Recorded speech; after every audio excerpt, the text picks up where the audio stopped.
تو اب ہیلے بہانے کرنے لگے ہیں موسیٰ، اپنے رب سے کہے یہ نماز پڑھنا بڑا مشکل کام ہے، ہمیں نماز سے نجات مل جائے، یہ روزے رکھنا بڑا مشکل کام ہے، ہمارے لیے یہ بہت دشوار ہے، ان روزوں سے نجات مل جائے، یہ جو سزائیں اللہ نے مقرر کر دی ہیں یہ بڑی سخت ہیں۔ اب ہیلے بہانے تراشنے لگے تو اللہ رب العزت فرماتے ہیں وَرَفَعْنَا فَوْقَكُمُ الطُّورَ، ہم نے طور پہاڑ کو زمین سے اکھاڑ کے اس قوم کے سر پہ کھڑا کر دیا کہ تورات کا حکم مانتے ہو یا نہیں مانتے؟ اگر نہیں مانتے تو یہ پہاڑ تمہارے اوپر گرے گا، تمہاری ہڈی پسلیاں نہیں ملیں گی، تمہارا جسم ریزہ ریزہ ہو جائے گا۔ اللہ فرماتے ہیں کَأَنَّهُ ظُلَّةٌ، وہ طور پہاڑ ان کے سروں پہ اس طرح کھڑا تھا جیسے سائبان ہوتا ہے۔ سائبان جو ہم اپنے سروں پر بارش سے بچنے کے لیے، دھوپ سے بچنے کے لیے کھڑا کرتے ہیں، اللہ فرماتے ہیں کَأَنَّهُ ظُلَّةٌ، وہ اس طرح ان کے سروں پہ کھڑا تھا جیسے سائبان ہوتا ہے۔ اور اللہ رب العزت نے موسیٰ علیہ السلام سے کہہ دیا ان سے پوچھ لو تورات کے احکامات پہ عمل کرنے کے لیے تیار ہیں یا نہیں؟ اب جب موت انسان کو سامنے نظر آتی ہے نا، پھر کچھ خوف بھی ہوتا ہے۔ وہ اوپر دیکھ رہے ہیں طور پہاڑ کوئی چھوٹا سا ٹیلا نہیں ہے، بڑا بلند و بالا پہاڑ ہے، اس کا ایک بڑا وسیع رقبہ ہے، وہ سارے کا سارا پہاڑ زمین سے اکھڑ کے ان کے سر پہ اس طرح کھڑا ہے جس طرح یہ ہمارے سروں پہ چھت ہے۔ اب گڑ گڑانے لگے، روئے، اے موسیٰ اپنے رب سے کہے ہمیں معاف کر دے، ہم سارے کام کریں گے جو تورات میں لکھا ہے، ہم اس پر عمل کریں گے۔ اللہ رب العزت نے طور پہاڑ کو پھر اس کے مقام پہ رکھ دیا، لیکن اس قوم کی فطرت کے اندر جو سرکشی بھری ہوئی تھی وہ نہیں نکل سکی، یہاں تک کہ موسیٰ علیہ السلام نے ان کو جہاد کا حکم دیا، حالانکہ اللہ رب العزت نے ان کے ساتھ وعدہ بھی کیا ادخلوا الارض المقدسۃ التی کتب اللہ لکم، حوصلہ تم کرو، حملہ تم کرو، جہاد تم کرو، میں خدا اپنے نبی کے ذریعے وعدہ کرتا ہوں کہ اس ارض مقدس کا قبضہ تمہیں میں دوں گا، تمہارے لیے فتح کے دروازے میں کھولوں گا۔ لیکن اس قوم کا نہ نبی پر اعتماد نہ خدا پر اعتماد، بس ایک ہی جواب تھا فَاذْهَبْ أَنْتَ وَرَبُّكَ فَقَاتِلَا إِنَّا هَاهُنَا قَاعِدُونَ، اے موسیٰ تو اور تیرا رب جاؤ، جا کے لڑائی کرو، ہمارے بس میں نہیں ہے، ہم یہاں بیٹھ کے انتظار کرتے ہیں۔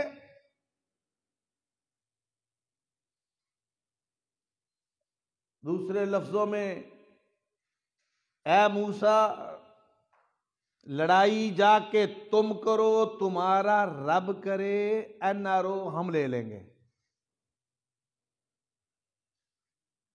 لڑائی تم کرو جا کے، ورکر تمہارا مرے، لیکن سیاسی مفاد ہم حاصل کریں گے، اور یہ تو سارا کچھ ہمارے سامنے ہے۔ اب وہ قوم موسیٰ علیہ السلام سے کہہ رہی ہے موسیٰ فاذهب انت وربك فقاتلا انا ہاہنا قاعدون، تو اور تیرا رب جاؤ، جا کے اس قوم کے ساتھ لڑو، جب ہمیں NRO مل جائے گا ہم بھی آ جائیں گے، ابھی ہمارا سامنے آنا ممکن نہیں ہے۔ اللہ رب العزت نے، ذرا الفاظ پہ توجہ دیجئے گا، جس زمین میں داخل ہونے کے لیے بزدلی کا مظاہرہ کر رہے تھے، اللہ نے 40 سال کے لیے وہ زمین ان کے لیے حرام کر دی۔ رہو بھائی، لندن میں رہو، امریکہ میں رہو، جدے میں رہو، ریاض میں رہو، اٹلی میں رہو، فرانس میں رہو، اللہ رب العزت نے 40 سال تک کے لیے اس سرزمین کو ان کے لیے حرام کر دیا۔ اور یاد رکھیے یہ بات بھی اللہ رب العزت کی طرف سے ایک قسم کا عذاب ہوتا ہے کہ انسان اپنی ہی سرزمین سے محروم ہو جائے، انسان اپنی ہی سرزمین پہ، اپنی ریاست کے اندر، اپنی مملکت کے اندر بھی نہ رہ سکے۔ ہاں، دین کے لیے ہجرت کرنا اور بات ہے، اس کا ثواب ایک الگ ہے، وہ ابراہیم علیہ السلام نے بھی کی، وہ حضور علیہ السلام نے بھی کی۔ دین کے لیے ہجرت کرنا یہ عبادت ہے، لیکن دنیا کے لیے، دنیا کے مفاد کے لیے، اپنی ہی سرزمین پر رہنے کے لیے ترسنا، یہ بھی اللہ کا ایک عذاب ہوتا ہے۔ اللہ سب کو محفوظ فرمائے۔ اب 40 سال بیت گئے، سیدنا موسیٰ علیہ السلام بھی دنیا سے رخصت ہو گئے، سیدنا ہارون علیہ السلام بھی دنیا سے رخصت ہو گئے۔ وہ قوم، جس قوم کے ساتھ وعدہ کیا گیا تھا، وہ قوم بھی مر کھپ گئی۔ اب ان کی آنے والی نسل ہے۔ اس وقت حضرت موسیٰ علیہ السلام کے بعد اللہ رب العزت نے حضرت یوشع ابن نون علیہ السلام کو نبوت کے منصب پہ سرفراز فرمایا۔ حضرت یوشع علیہ السلام نے اس نئی نسل کو دعوت دی کہ تمہارے آباء و اجداد تو اس سرزمین سے محروم ہو کر مر کھپ گئے، انہوں نے جہاد سے انکار کر دیا، انہوں نے خدا اور خدا کے رسول پر اعتماد نہیں کیا، اب تم اپنے اندر حوصلہ پیدا کرو اور جہاد کرو، اللہ رب العزت تمہیں اس سرزمین پر کامیابی دے گا، فتح دے گا۔ حضرت یوشع علیہ السلام کے دعوت دینے پر اس قوم کے اندر ایک حوصلہ پیدا ہوا کہ اللہ کا نبی کہہ رہا ہے کہ اللہ نے نصرت کا وعدہ کیا ہے تو چلو جہاد کر لیتے ہیں۔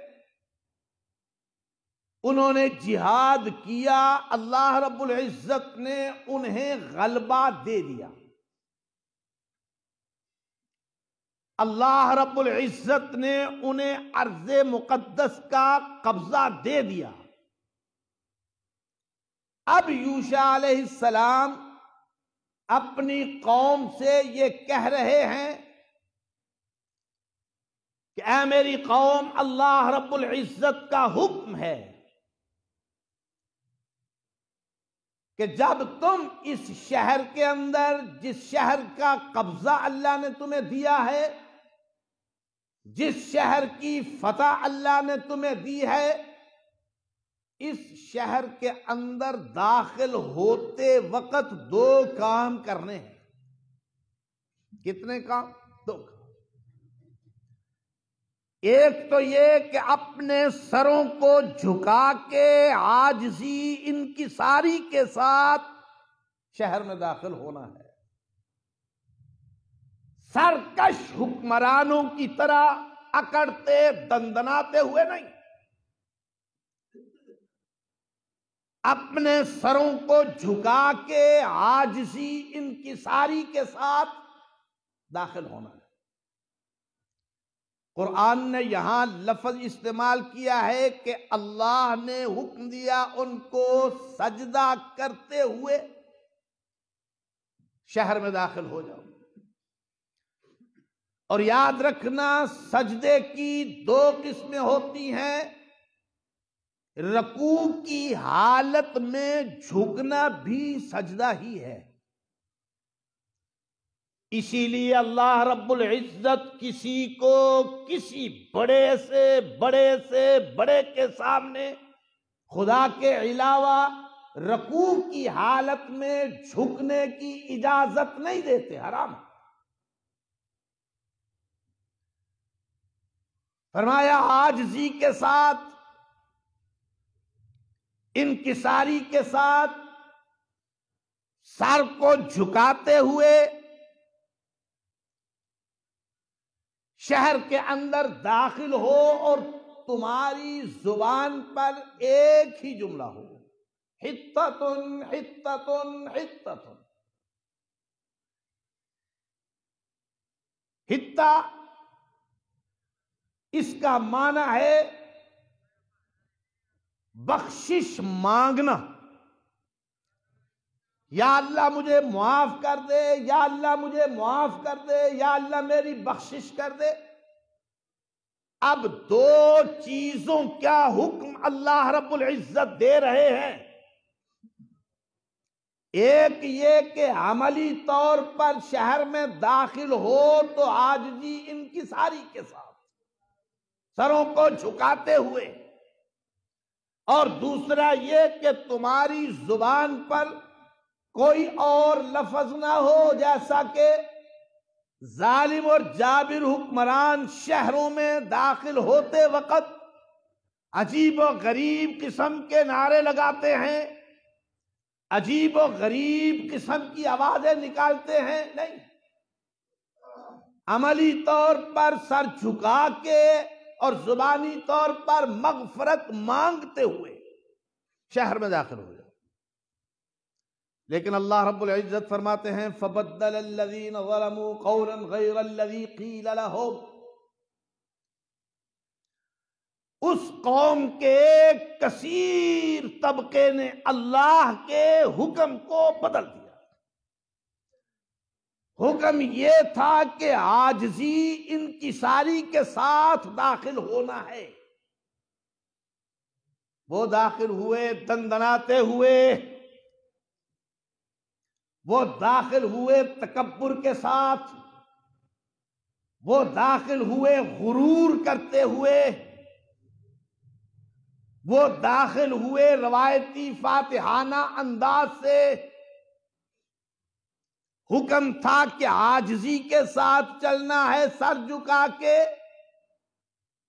مفسرین کرام رحمہ اللہ تعالی نے لکھا ہے کہ وہ شہر میں داخل ہوئے گردنیں تان کے، سینہ تان کے۔ یہ اللہ کے پہلے حکم کی خلاف ورزی، اور اللہ نے حکم دیا تھا کہ تمہاری زبانوں پر کیا ہو؟ حطۃ،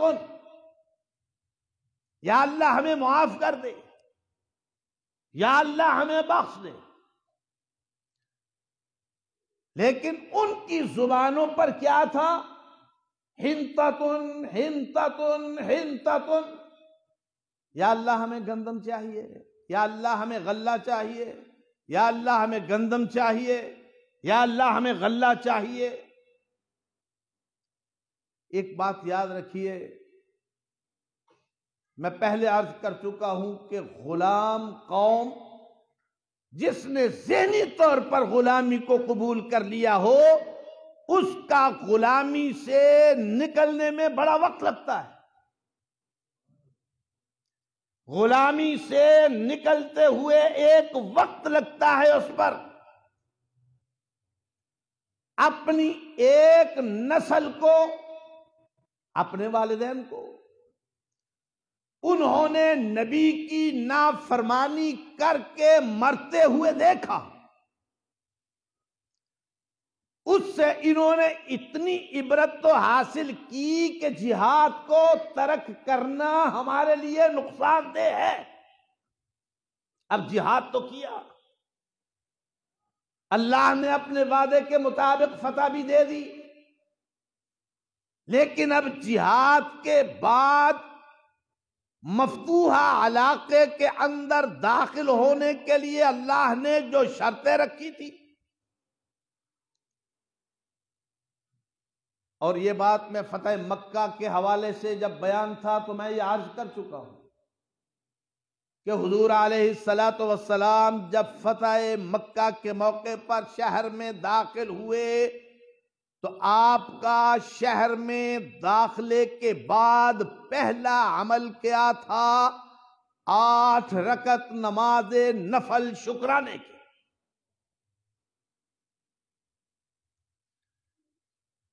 نبی جیسا آدمی ایک شہر کو فتح کرتا ہے تو شکر کس کا ادا کرتا ہے؟ جس نے اسے اس فتح کے لیے نصرت دی، جس کی نصرت کے بغیر نبی بھی کامیابی حاصل نہیں کر سکتا تھا۔ حضور علیہ السلام نے 8 رکعت نماز نفل شکرانے کے ادا کیے۔ اس کے بعد پھر مکے والوں سے کہ وفود ملنا شروع ہوئے، اور حضور علیہ السلام کے اس عمل کو صحابہ کرام نے بھی جاری رکھا۔ جس علاقے میں فتح ملتی پہلے شکرانے کے نوافل ادا کرتے ہیں، جس علاقے میں کامیابی ملتی شکرانے کے نفل ادا کرتے۔ لیکن یہاں قوم کی حالت یہ ہے کہ اللہ کا شکر ادا کرنے کی بجائے عاجزی اور انکساری کا مظاہرہ کرنے کی بجائے اکڑتی ہوئی، دندناتی ہوئی شہر میں داخل ہو رہی ہے۔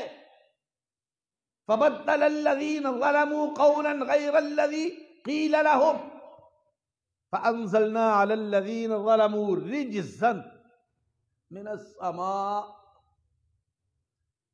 اللہ رب العزت فرماتے ہیں پھر ہم نے اس قوم کے سرکشوں پر، جو ان میں سے سرکشی کرنے والے تھے، ہم نے آسمان سے ان کے لیے عذاب اتارا۔ عذاب کیا تھا؟ اللہ رب العزت نے ان پر طاعون کی بیماری مسلط کر دی۔ امام حافظ ابن کثیر رحمہ اللہ تعالی اور دوسرے ائمہ مفسرین رحمہم اللہ تعالی نے لکھا ہے 3 دن کے اندر 70,000 بنی اسرائیلی مر گئے طاعون کی بیماری سے، جو اللہ رب العزت کی طرف سے ناشکری کی سزا تھی۔ فتح وہ دے رہا ہے، دندناتا تو پھر رہا ہے۔ فتح وہ دے رہا ہے، گردن تیری اکڑی ہوئی ہے۔ کامیابی وہ دے رہا ہے، سینہ تو نے تان رکھا ہے۔ یہ سارا کریڈٹ اپنے نام لگانے کے لیے وہ خداوند کائنات کا حق بھی بھول گئے، اور یہ سارا کچھ کرنے کے باوجود ان کا دعویٰ کیا تھا؟ ہم ابراہیم علیہ السلام کی ملت ہیں، ہم ابراہیم علیہ السلام کے راستے پر ہیں، ہم ملت ابراہیمی پر ہیں۔ یہ آیات کریمات جو میں نے آپ کے سامنے تلاوت کی، ما کان ابراہیم یہودیا ولا نصرانیا ولکن کان حنیفا مسلما، ابراہیم علیہ السلام یہودی بھی نہیں تھے، ابراہیم علیہ السلام عیسائی بھی نہیں تھے، ابراہیم علیہ السلام مشرک بھی نہیں تھے، ابراہیم علیہ السلام حنفی مسلمان تھے۔ یہاں کچھ دوستوں کو شبہ ہو جاتا ہے اور انہوں نے اپنے شبہ کا اظہار کیا بھی۔ یاد رکھیے، ایک حنفیت وہ ہے جس حنفیت کی بنیاد پر اللہ رب العزت نے نبیوں کو شریعتیں دیں۔ ابراہیم علیہ السلام کی حنفیت، جس کی بنیاد پر موسیٰ علیہ السلام کو شریعت ملی، جس کی بنیاد پر عیسیٰ علیہ السلام کو شریعت ملی، جس کی بنیاد پر حضور علیہ السلام کو شریعت ملی، ایک حنفیت وہ ہے جس کا معنی یہ ہوتا ہے ہر ایک سے بیگانہ ہو کر صرف ایک خدا کا ہو جانا۔